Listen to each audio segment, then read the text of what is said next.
Hi everyone, Donovan here. In this video, we're just going to learn a little bit about hitboxes. So you can see in my current game, my main character is standing on the platform there, and you can see there's a little bit of a space in between his feet and the edge of the platform. So I just want to align it so that the character is standing directly onto the platform. Right, so if I go into my game and I double click on my main character object, I have an option here that says edit hitboxes. So I'm going to click that up. Now, by default, the entire picture, including the transparent edges of the picture, gets selected in the hitbox. So what I want to do is create a custom collision mask down here.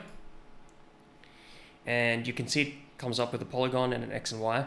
But just hit plus and it automatically adds a quadrilateral, right? So that's just a shape with four sides. And then you can just move these edges around in the picture to where you'd like. Now, in a platform game, where the player's feet are and where the platform is, so that the parts that are going to be gliding over each other have to be perfectly straight. So you can either do it this way, or you can come in here into the X and Y coordinates for each of these markers and manually adjust them.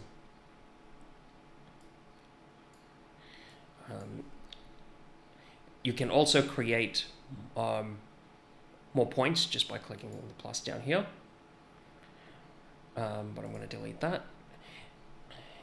And you can also add more than one collision masks onto the same shape. Okay, but I don't want to do that as well. The more collision masks and the more points on your collision mask you use, the more CPU power you're going to be using. Okay, so just usually for simple 2D games, 4 points is more than enough. You don't have to have like a perfect collision mask around the character.